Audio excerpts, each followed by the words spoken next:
जय हिंद स्टूडेंट्स। ये video class 9th के लिए एनसीईआरटी की बुक बी हाइव का चैप्टर नंबर 2 है।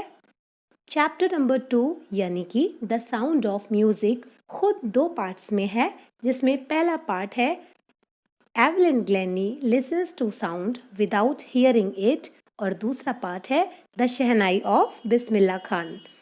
तो पहले आप जाने कि बीहाइव का मतलब होता है मधुमक्खी का छत्ता, जो कि आपको स्क्रीन पर दिखाई भी दे रहा है, क्योंकि एमपी बोर्ड के स्टूडेंट्स के लिए ये बुक इसी साल इंट्रोड्यूस हुई है, जबकि सीबीएसई के स्टूडेंट्स इससे ऑलरेडी फेमिलियर हैं। तो हम चैप्टर को कंटिन्यू करते हैं। इससे पहले एक वीडियो मैं बना चुकी हूँ जिसमें आपने एवलिन ग्लेनी और उनके अभी तक के स्ट्रगल के बारे में पढ़ा है। चलिए इस चैप्टर को हम आगे कंटिन्यू करते हैं। And for all this Evelyn won't accept any hint of heroic achievement. क्योंकि इससे पहले वाला पार्ट जब एंड हुआ था तो बात चल रही थी उन अचीवमेंट्स और उन टॉप के अवार्ड्स की जो कि एवलिन ग्लेनी ने 3 साल के कोर्स के कंप्लीट होते होते अपने नाम पर कर लिए। तो उन अचीवमेंट्स के लिए यानी उन उपलब्धियों के लिए, अचीवमेंट का मतलब होता है उपलब्धि, उस सफलता के लिए एवलिन एक्सेप्ट नहीं करती हैं। वो एक्सेप्ट करेंगी ही नहीं किसी भी प्रकार का कोई हिंट जिसमें हीरोइक अचीवमेंट की बात हो। यानी कि एवलिन ग्लेनी इतनी हम्बल यानी कि विनम्र हैं और इतनी ज़्यादा डाउन टू अर्थ हैं, डाउन टू अर्थ मतलब ज़मीन से जुड़ी हुई हैं, कि उनको इसमें कोई भी प्राइड यानी कि घमंड जैसी कोई बात नज़र नहीं आती और वो इसको कोई बहुत ही एक्स्ट्रा ऑर्डिनरी अचीवमेंट के तौर पर नहीं लेती हैं और इसमें उनको कुछ भी हीरोइक नहीं दिखता। यानी ऐसा नहीं लगता उनको कि उन्होंने कोई बहुत बड़ा हीरो के जैसा कुछ काम कर लिया है। If you work hard and know where you are going you will get there. And she got right to the top, the world's most sought after multi-percussionist with a mastery of some 1,000 instruments and hectic international schedule. Evelyn Glenny का कहना है कि अगर आप hard work करते हैं, यानी कि अगर आप कठिन परिश्रम, कठिन मेहनत करते हैं और आप जानते हैं कि आप जा कहाँ रहे हैं, मतलब आप किस डायरेक्शन में काम कर रहे हैं, आपको आपके गोल के बारे में पता है, आपकी ज़िंदगी में आपने एक एम सेट किया हुआ है, एक गोल सेट किया हुआ है, आपके पास एक लक्ष्य है और उसी दिशा में अगर आप कठिन मेहनत कर रहे हैं तो यू विल गेट देयर, तो आप वहाँ पहुँच जाएंगे। यानी कि एवलिन इसमें आपको सक्सेस के 2 मंत्र दे रही हैं। पहला कठिन परिश्रम और दूसरा एक सही लक्ष्य और एक सही दिशा। And she got right to the top, और वो राइट टू द टॉप बिल्कुल टॉप पर यानी कि शिखर पर पहुंच भी गई।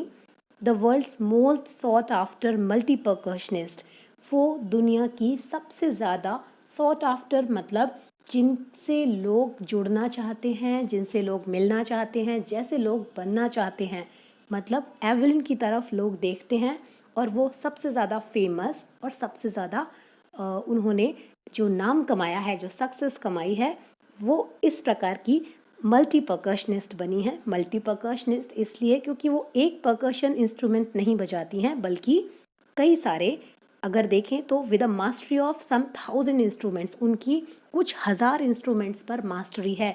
यानी कि वो 1,000 से भी ज़्यादा म्यूज़िकल इंस्ट्रूमेंट्स जो कि परकशन इंस्ट्रूमेंट्स होते हैं उनको वो प्ले कर लेती हैं। एंड हैक्टिक इंटरनेशनल शेड्यूल, और उनका हैक्टिक मतलब बहुत ही ज़्यादा बिजी इंटरनेशनल शेड्यूल रहता है। यानी कि उनके पास, वो क्योंकि इंटरनेशनली परफॉर्म करती हैं, उनके पास बिल्कुल भी वक्त नहीं होता है, क्योंकि अलग अलग देशों में उनको परफॉर्म करने के लिए जाना होता है। वैसे यहाँ शेड्यूल है, लेकिन मॉडर्न इंग्लिश में इसका जो प्रोनाउंसिएशन है अब स्केड्यूल भी हो गया है, तो आप चाहें तो इसे शेड्यूल बोलें या फिर इसे स्केड्यूल भी कह सकते हैं। It is intriguing to watch Evelyn function so effortlessly without hearing. It is intriguing. Intriguing मतलब होता है एक ऐसी चीज़ जो कि बिल्कुल पहेली के जैसी हो, जो आप में क्यूरोसिटी यानी कि उत्सुकता को बढ़ा दे, जो आपको समझ ना आए कि ऐसा है तो क्यों है और कैसे है।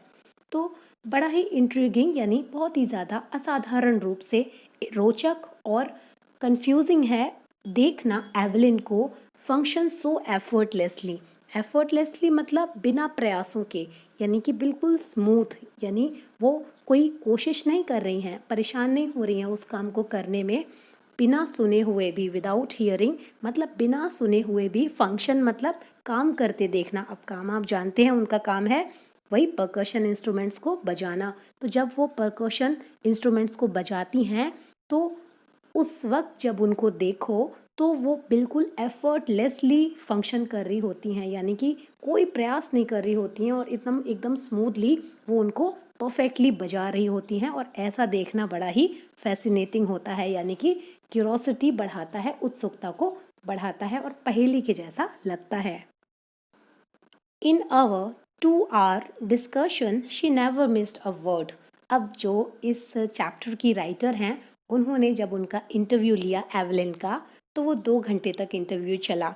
तो जो इंटरव्यूअर हैं यानी इस चैप्टर की राइटर, वो कहती हैं कि हमारे 2 घंटे के डिस्कशन में यानी 2 घंटे की बातचीत में she never missed a word, उन्होंने एवलिन ने एक शब्द भी मिस नहीं किया, मतलब जो जो उन्होंने बोला एवलिन ने हर वर्ड को समझ लिया। Men with bushy beards give me trouble, she laughed. Evelyn हंसते हुए कहती हैं कि जो पुरुष बुशी बियर्ड यानी कि बहुत ही घनी दाढ़ी वाले होते हैं, गिव मी ट्रबल, वो मुझे परेशान करते हैं, यानी उनसे मुझे परेशानी होती है। अब आप समझ सकते हैं कि ऐसा क्यों होता है। दरअसल एवलिन जब सामने वाला जो स्पीकर है वो बोल रहा होता है तो एवलिन उसके लिप्स के मूवमेंट पर ध्यान देती हैं, जिस तरह से जो लिप्स मूव कर रहे होते हैं, और वो उससे पूरा अच्छी तरह से अंदाज़ा लगाती हैं कि सामने वाला क्या कह रहा है। और वो इसमें कभी गलती नहीं करती क्योंकि वो बहुत अच्छे से इस चीज़ को प्रैक्टिस कर चुकी हैं। लेकिन जिन पुरुषों की लंबी और घनी दाढ़ी होती है तो उधर लिप मूवमेंट्स उनको नहीं समझ में आ पाते क्योंकि दाढ़ी से होंठ छुप जाते हैं, जिससे कि ठीक तरह से एवलिन लिप्स के मूवमेंट को नहीं देख पाती। तो इसलिए वो कहती हैं कि जो पुरुषों के घनी लंबी दाढ़ी होती है तो उनसे मुझे परेशानी होती है, और ऐसा कहकर वो हंसती हैं। It is not just watching the lips, it's the whole face, specially the eyes. Evelyn कहती हैं कि केवल होठों को ही देखना नहीं होता है, यानी वो अपनी ट्रिक बता रही हैं जिसके ज़रिए वो सामने वाले स्पीकर की बात को बिल्कुल सही सही समझ लेती हैं। उनका कहना है कि सिर्फ होठों का मूवमेंट नहीं देखना होता है, इट्स द होल फेस, बल्कि पूरा चेहरा देखती हैं वो, यानी कि चेहरे के भाव यानी फेशियल एक्सप्रेशंस को देखती हैं। स्पेशली द आईज, खास करके ज़्यादा गौर वो आंखों पर करती हैं, और इस प्रकार से एवलिन स्पीकर की बात को ठीक ठीक समझ लेती हैं। She speaks flawlessly with a Scottish lilt. Evelyn जो बात करती हैं वो फ्लॉलेसली मतलब बिना किसी फॉल्ट, बिना किसी गलती के, एक स्कॉटिश लिल्ट के साथ, स्कॉटिश यानी स्कॉटलैंड के, और लिल्ट मतलब है जैसे एक्सेंट, एक्सेंट मतलब जो आपकी वॉइस का उतार चढ़ाव होता है, जो एक टोन होती है। तो क्योंकि आप जानते हैं एवलिन स्कॉटलैंड की रहने वाली हैं और वहीं पर उन्होंने जो अर्ली ईयर्स हैं लाइफ के शुरुआती साल वहीं बिताए हैं, तो उनकी जो वॉइस है, उनका जो वे ऑफ स्पीकिंग है, बोलने का तरीका है, उसमें उधर का ही मतलब स्कॉटलैंड का ही एक्सेंट है उनकी वॉइस में और उनके बोलने के तरीके में। My speech is clear because I could hear till I was 11, she says. Evelyn कहती हैं कि मेरा जो स्पीच है यानी मेरी जो भाषा है, मेरी जो बोली है, वो साफ है क्योंकि I could hear till I was 11, कि जब तक मैं 11 साल की थी तब तक मैं सुन सकती थी।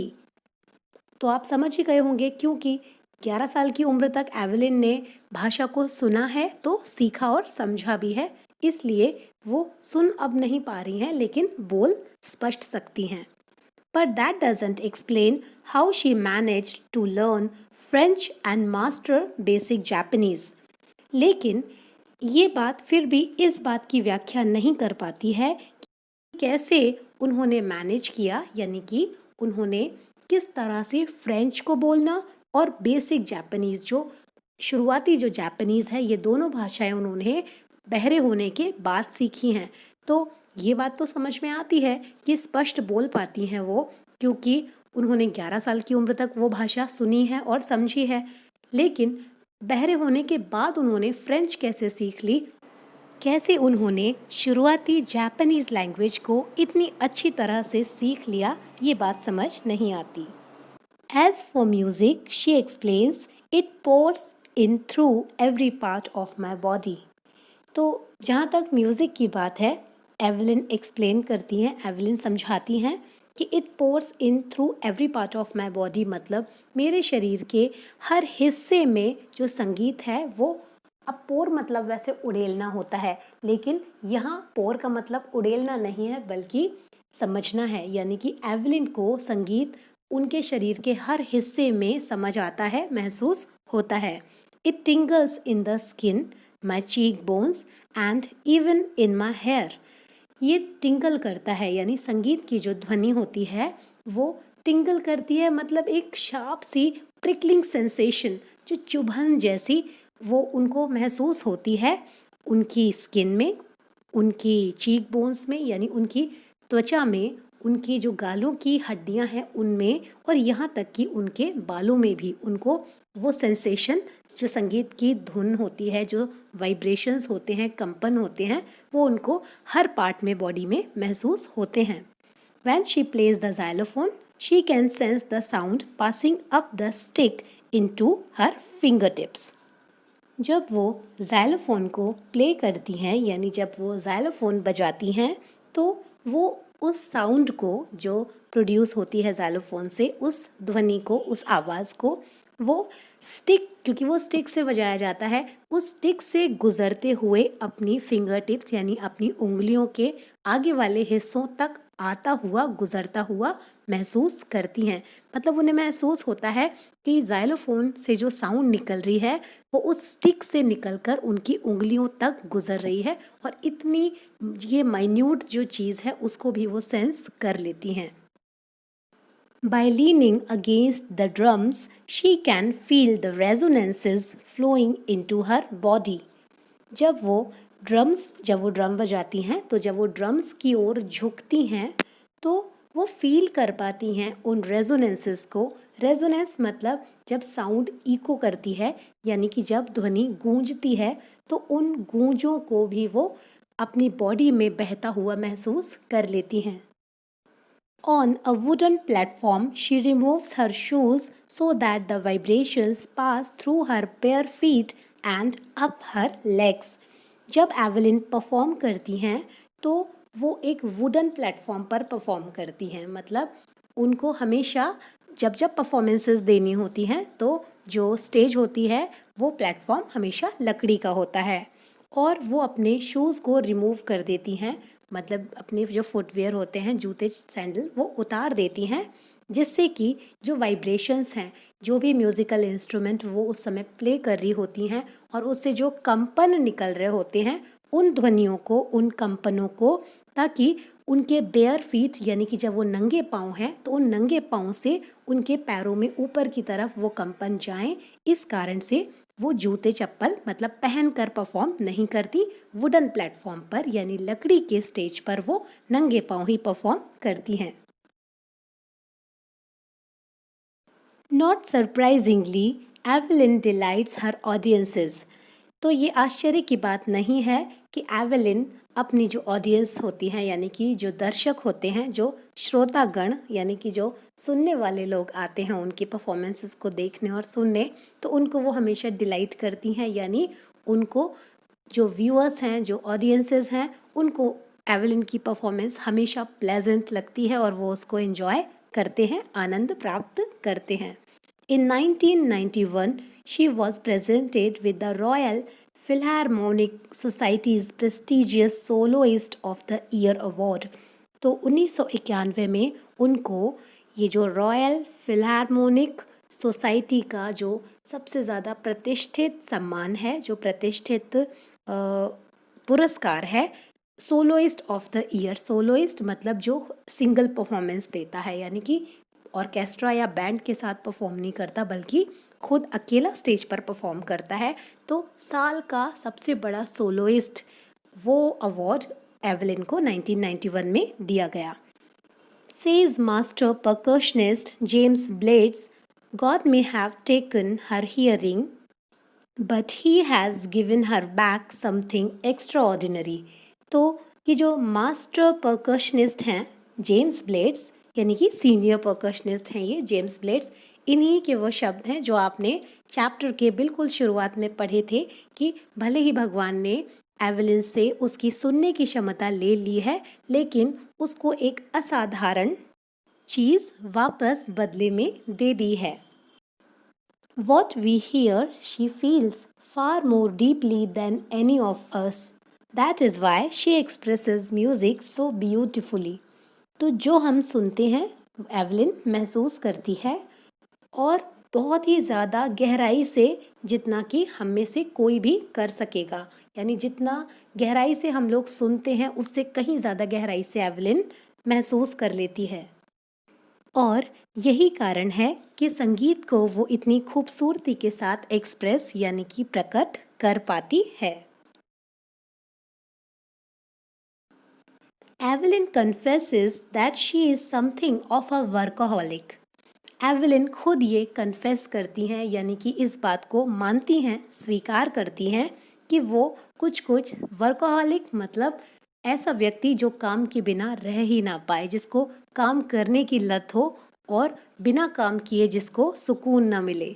तो वो खुद मानती हैं एवलिन कि वो एक तरह से वर्कaholic हैं। I have just got to work often harder than classical musicians.